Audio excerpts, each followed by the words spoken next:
Jan Jacob from Delft University of Technology is going to talk to us, as you see, transferring innovation, how the InCompass Good Practices Toolkit can be used. We talked about the toolkit this morning.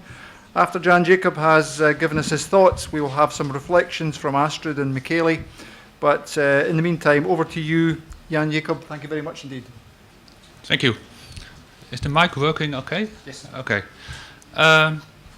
Well, I will introduce the toolkit, but mostly I will also say something about the process of transfer and implementation of practices. So what happens after the phase of the study visits.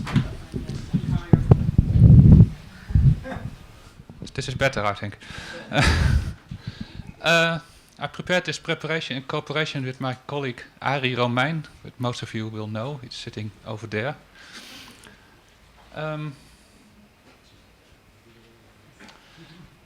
This is a classic, of course, the growing plant. First, I will go briefly into the methodology of the project, then the best practices and the toolkit, and I will show the toolkit itself. And finally, some reflections on the transfer and implementation of practices. And we called it reflections because we raise a lot of questions, but we don't have that many answers. Well, part one. The project methodology. The project is based on a series of study visits in which we collected the data, of course, and then there was assessment of data. They were reported. They were validated by validators in Delft, but also, if possible, in the region which we visited. They were discussed within the project consortium in thematic seminars. This phase was the same for the whole entire project. It was mostly focused on the region which we visited, and then the information went to all of the different regions, regional implementation groups, and they discussed the study visit report, and then in the end, in each region, a regional implementation plan. It's a little bit strange abbreviation, but especially in this with all the anyway. In each region, a regional implementation plan will be made. So first I will focus on the first and second stage. What did we do during the study visits? Actually, it started before the actual visit. A partner made a proposal for a visit to his region or to a region, and it was assessed by the consortium whether it would be useful. Then during the visit we did of course a site visit. We had interviews and discussions with incubator managers, policymakers, startup companies themselves. We did some desk research to fill out some gaps, to prepare the report. Then the external validation, which I talked about, and the discussion within the thematic seminars at the project meeting. We visited 29 cases in 7 visits. The cases are the orange dots, of course. The dark countries are just the countries in which the project partners are located. So we did not visit every partner country, but we did visit, for instance, Denmark, which is not in the consortium.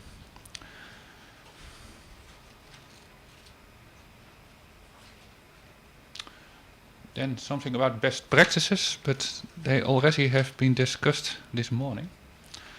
The result of the study visit was more than 170 observed good practices, so things that would be useful. And we got this kind of table, which even I cannot read from here. And many of these were, of course, some practices are observed at perhaps 10 or 15 incubators, and some were unique and not very useful for other incubators. And anyway, this is not a manageable amount of practices, so we had to bring this back to a number of best practices, and by a process of selection, assessment, and aggregation of practices. This was rather qualitative and iterative process, which was actually quite hard. We took a number of criteria as a guideline, which were discussed in the project consortium. The first three focus mainly on the focus of the project, so the sustainability of incubators. First of all, a practice should be transferable from one region to another region, of course. Then it should have the potential of long-term income generation for the incubator, because that's the main focus of the project. If you implement a practice, there's likely to be some risk involved, but it should be clear and should be manageable. So you don't want to have a gamble or like big risk and you don't know what's happening. And then the last two criteria are more focused on the focus of INTERREG on regional policy making. So a practice can contribute to the regional incubation system in the region where it is implemented. And there's the question, can it be influenced by policymakers? Because some practices, well, they are mainly an issue of incubator managers rather than policymakers. And we took this as a guideline because, in fact, there are hardly any best practices that meet all 5 of these criteria. Then we had, the result was 16 best practices. I planned to mention some of these, but I think I will skip this because they were already discussed extensively this morning. Together, these 16 are based on about 100 out of 170 good practices. So the majority of good practices is represented in this shorter list. So I think I will go through these.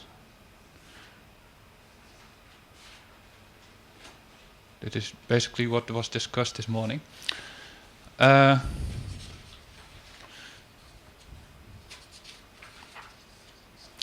Then the best practice toolkit, which was not a task initially planned in the application form, but we thought it would be a good idea.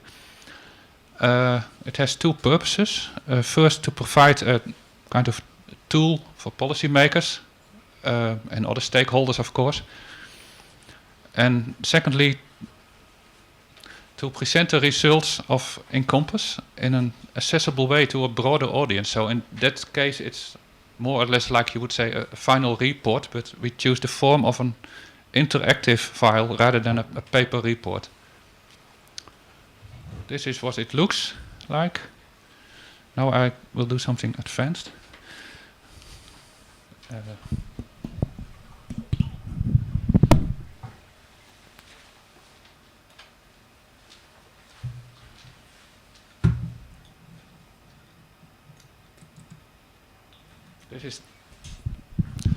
This is the toolkit. So you see we have several parts: introduction, background to the report, InCompass project, the research project, which includes description of all cases we visited.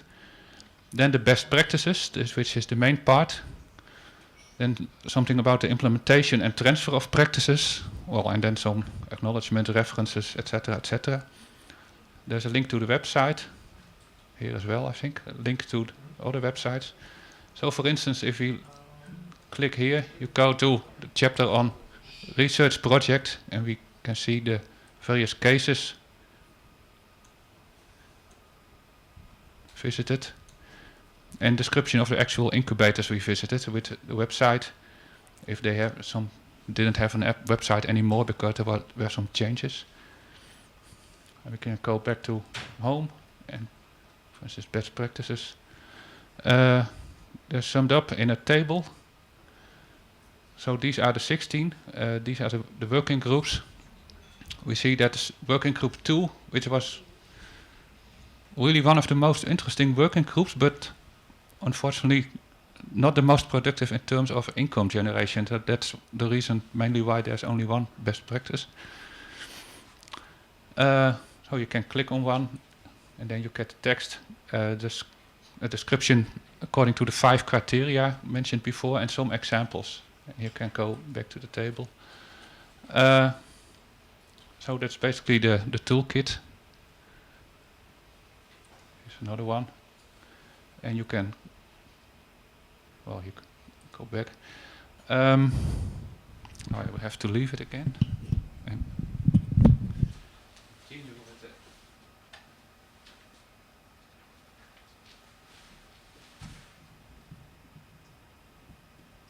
Oh, where's my mouse?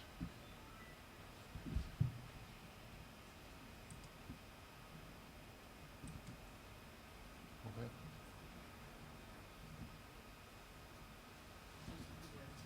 Just minimize that, and go back. Is the presentation you want to go back? Yes. If you just minimize that and then go back, click on the presentation again. I'll start it over again.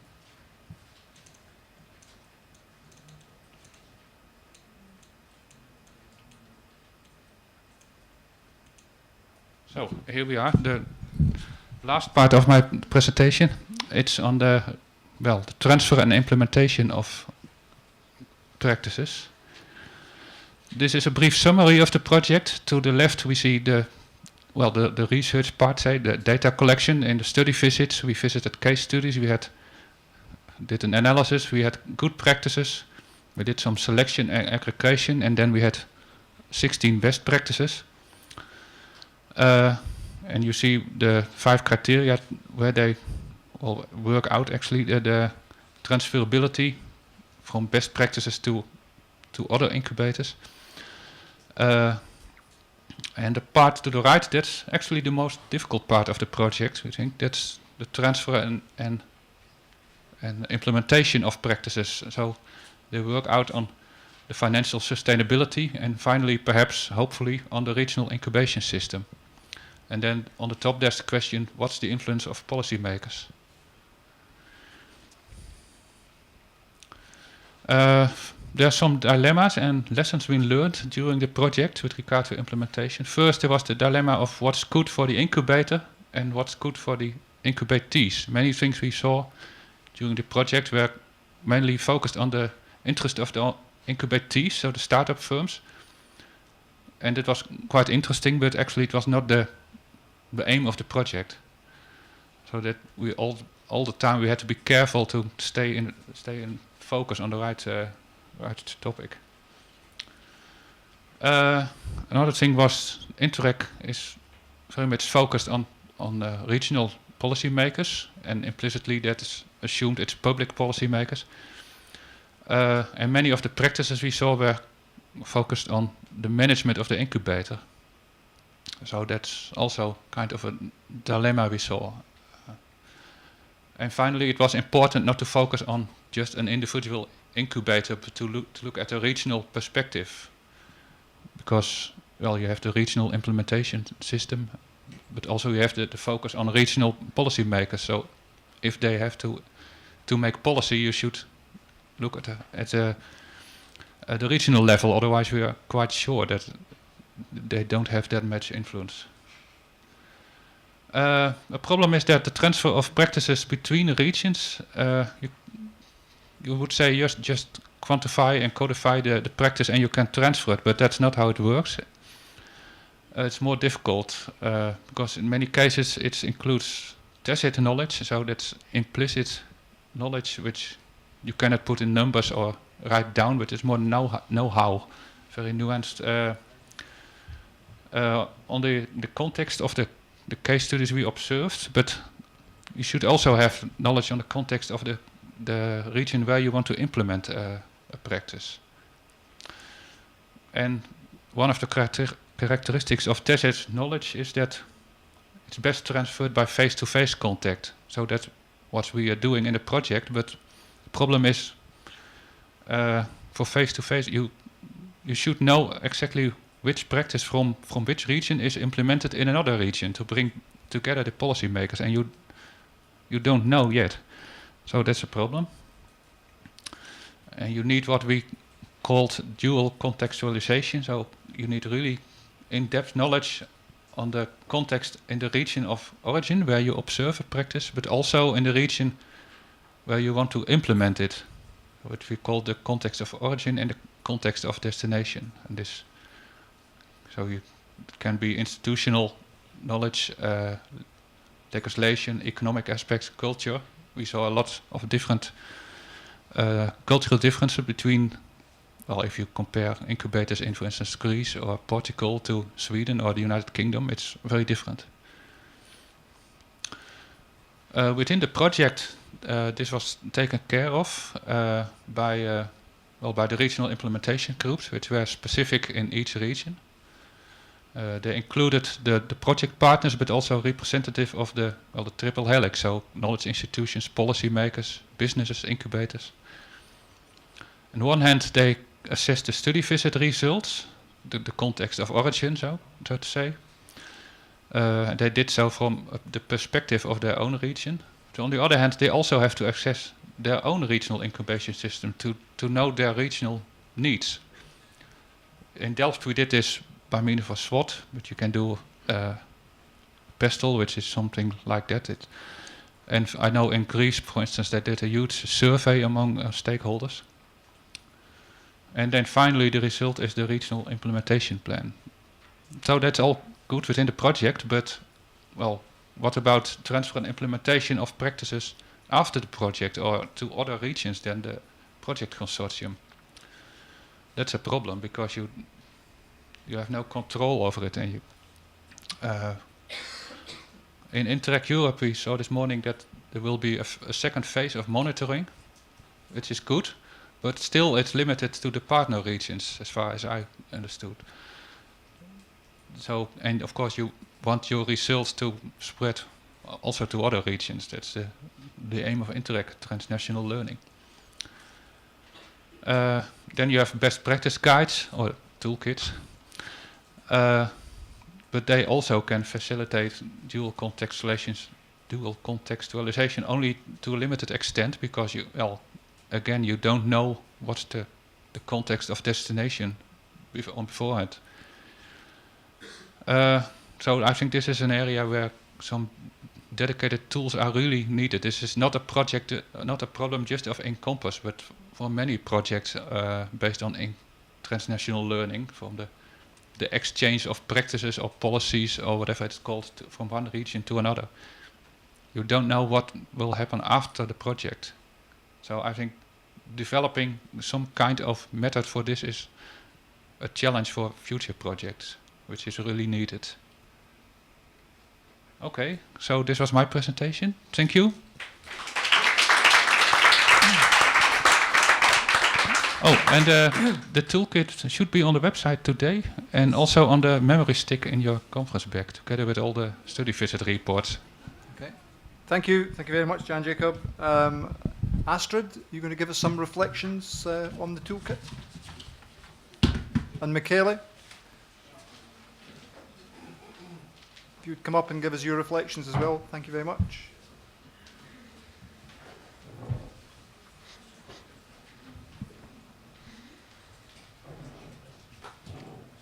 Astrid, would you like to go first? Yes, I go first. Thank you. Well, first of all, thank you very much, Jan Jacob, for presenting that toolkit. I had the opportunity to have a preview or a peak session already over the weekend.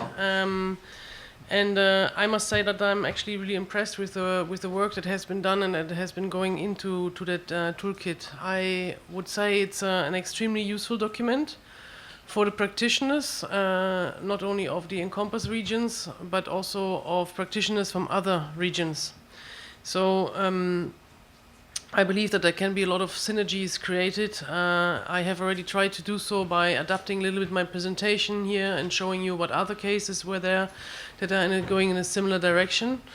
And as Jan Jacob was mentioning, definitely the work that you have been doing is going into what is the future policy learning platforms that will be created. I'm sure the colleagues that are dealing with SMEs and SME competitiveness will take up what you have been doing here with this toolkit. So what I particularly liked is your methodology. starting with the study visits, but also the description of the different incubators you have visited. I found it actually quite interesting, not having participated myself in the study visits, to be able to look at different approaches and to understand better what has been done there. I also like the InCompass approach of analyzing the commercial context, the social context, and the tiers, and bring that down for each of the best practices that you have analyzed. Finally, I actually think it was very useful to link that right away to these regional implementation groups, the RIGs and the RIPs, and the regional implementation plans. I think that is a step that will be done in the future in INTERREG Europe, and I think Akos can say that better than myself, but will be done anyway, that there is like this identification phase of what is there, and then the implementation phase, which comes afterwards, which is extremely important.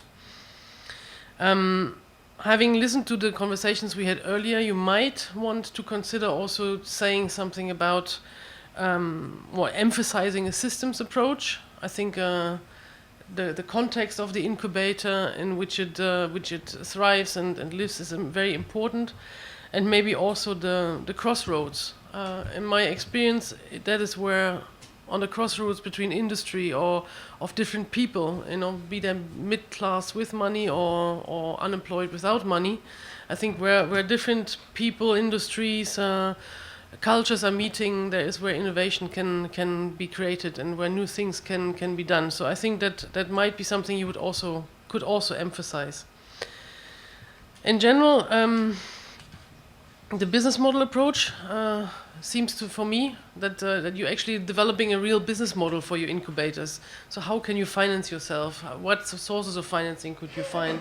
How can you ensure financial sustainability?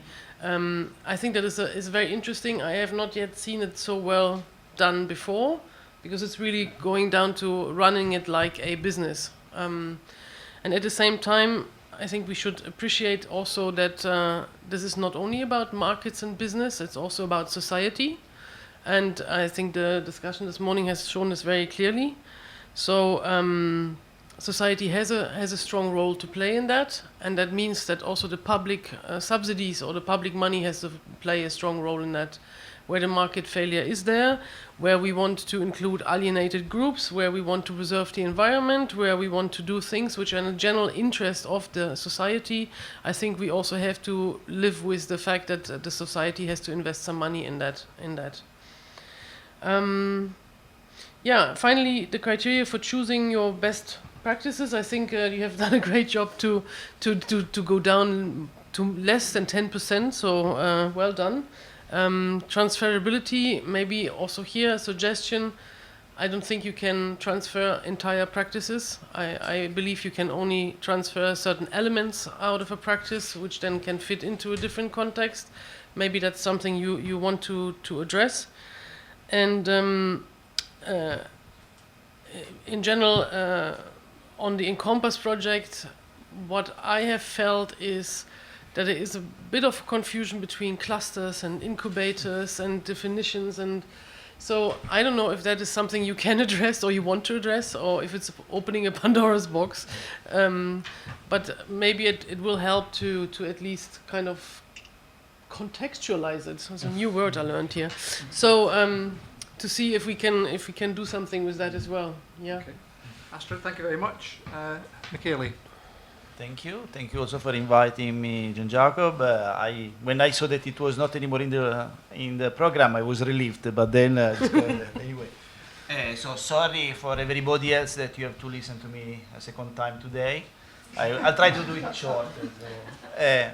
What I want to say is the result of the discussions, a very good discussion that I had with John Jacob, with Ari, with all the partners of this project, and the work that we have done in Milano for our regional implementation group.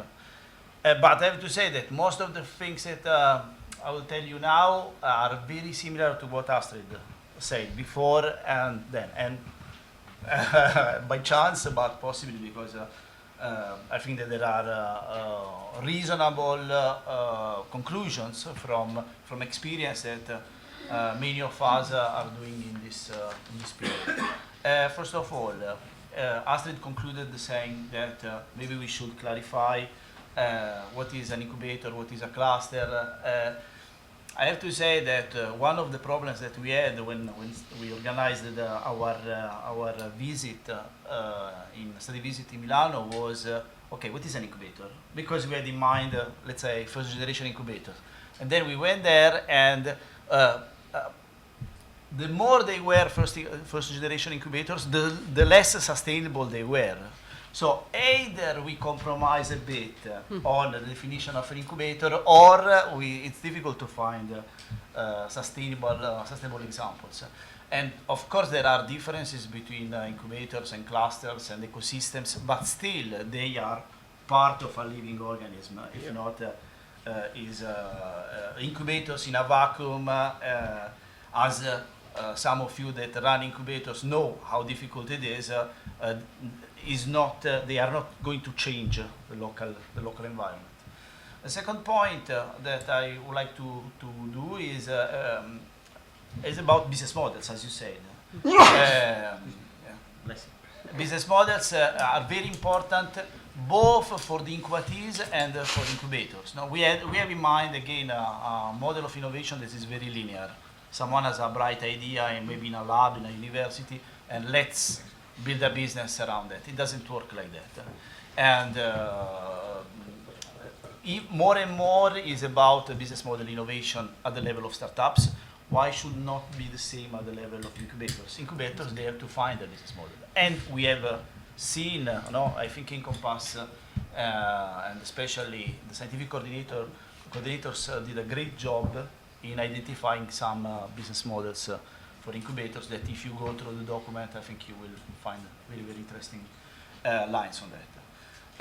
Third point that I would like to, and maybe an addendum to this point, is that business model innovation, it's easier to test in complex ecosystems because you have more options, basically. More options to change elements, more options to try new avenues, while in less simple ecosystems, I think that there is a challenge there. And we are discussing also with our partners, how do you do when you are not in London, where you are not in Paris, where you are not in Barcelona, because it's not the same story. Third is about incubators. You say, I liked very much what you said this morning when you say incubators is not about buildings, it's about people. And we found very beautiful buildings, and actually we have also nice pictures of that. And sometimes with the impression that these buildings were in the part of urban regeneration projects. So that's very fine to have urban regeneration projects. But my impression, putting an incubator in these maybe deprived areas in which you want to have a new renaissance of the territory, was about putting the pearl and waiting that the oyster comes around. While it can't be like that. It can't be like that. The incubator is the oyster, and then you have to find the pearl inside. And so I think policymakers should stop to invest in nice buildings just for the sake of it, or because they expect wonderful results out of that. Fourth point that I have to make, and this I think came quite strongly from the previous presentations.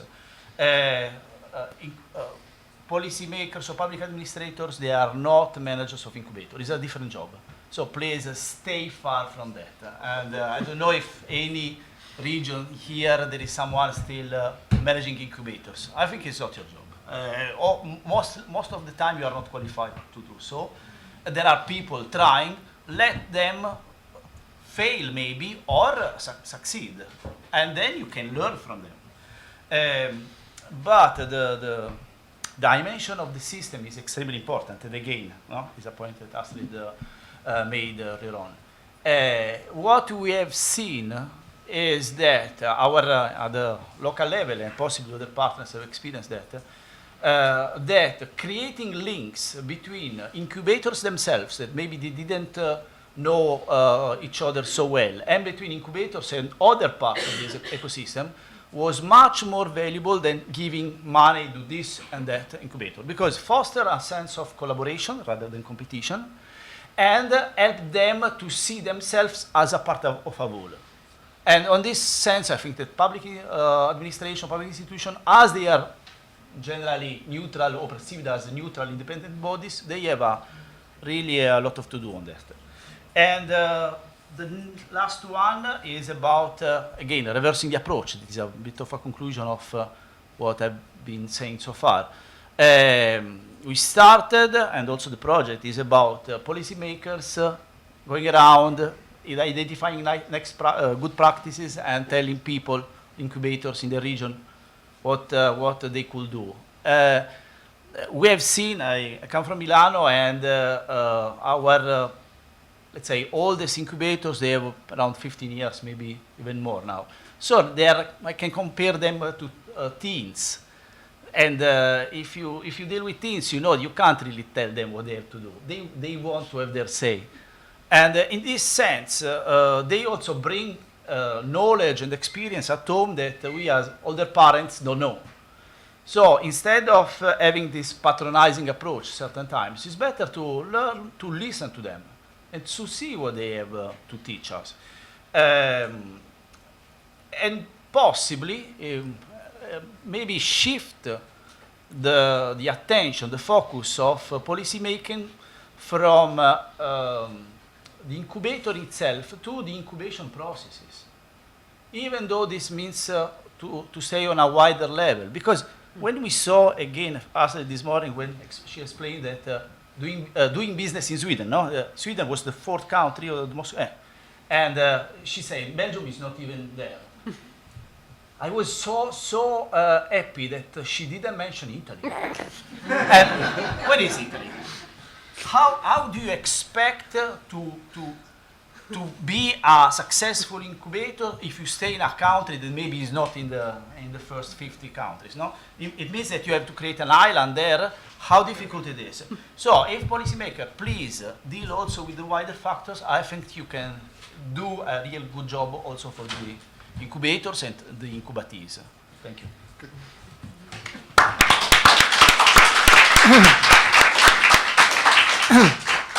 I don't know if there are any policymakers in the audience that might wish to make a comment on that. But, we've had a couple of reflections on the toolkit. I don't know if anyone in the audience has a comment they'd like to make, having been involved in the process. I'm quite happy to take a couple of questions or just points that people would like to make.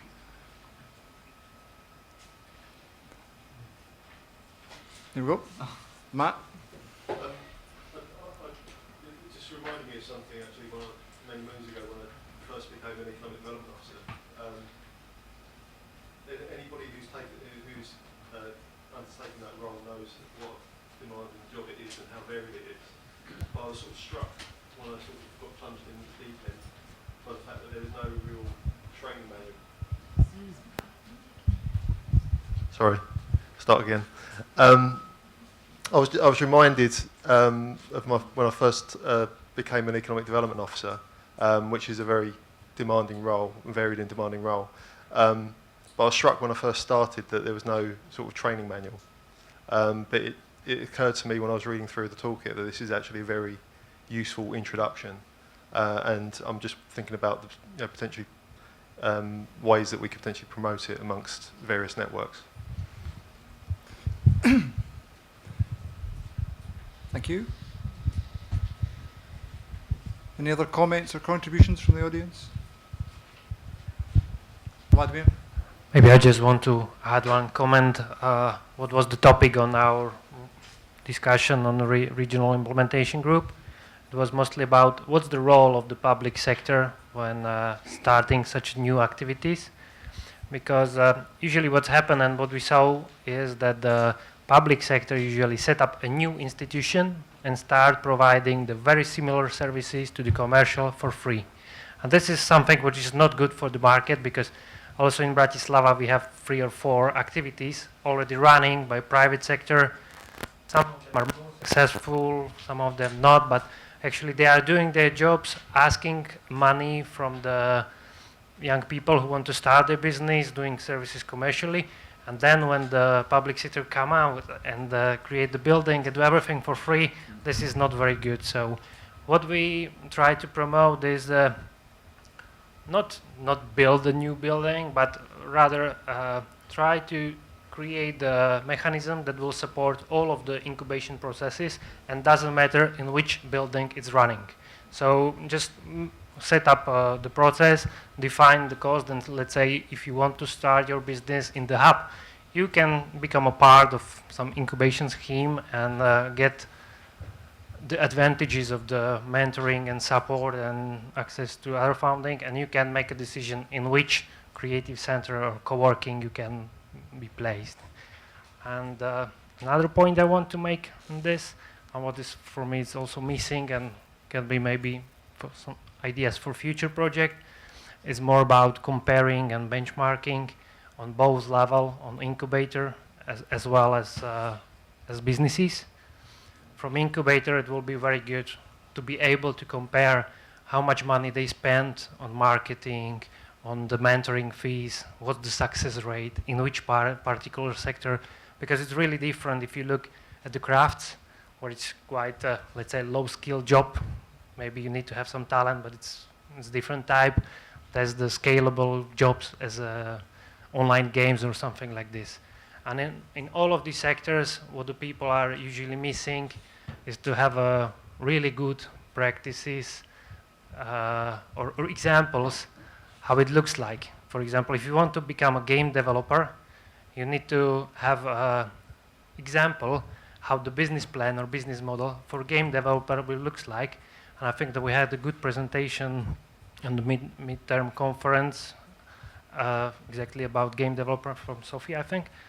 And it was exactly about different revenue streams in the different sectors. So monetization in online games is really different than doing the fashion or doing the events or something else. And there is something which is missing. So you couldn't come and pick up one of the sample projects, have a look how it looks like, and try to do something similar. Usually all of the creative people have to start from the basic, from the beginning, let's say so. This will be good also, as I said, from the incubator's perspective. So have a look at the list, how much money you need to buy an infrastructure for creative incubator. What's the infrastructure you have to buy? There is no such list available as far as I know. And usually if you're doing something like this, you're always starting from the scratch. So this is something which is missing and can be done maybe in future projects. Thank you, Vladimir. Thank you. Any final comment from anyone in the audience? Any comment or reaction from yourself, John Jacob? Yeah, regarding to Vladimir's last one, you said the difference between sectors. That I think indeed most of the successful incubators we saw are more or less focusing on a specific sector and not trying to do everything. So I think that's right. And the things you mentioned that were discussed in your regional incubation group is interesting. They were also discussed in our regional incubator. The role of public authorities in Rotterdam. Actually, they said public authorities must not fund an incubator in any circumstances. Perhaps provide an old building, but not more than that. Just facilitating. And an interesting point, indeed, which was also discussed in our region, was this. To separate the working space, the building, and the support program on a regional scale. What you said, that is something that's really interesting to me as well. Good, thank you. Any other comment from the panel? Or if not, that's the end of this session. I'd like to thank Jan Jacob, Astrid, and Michele, and so thank you very much.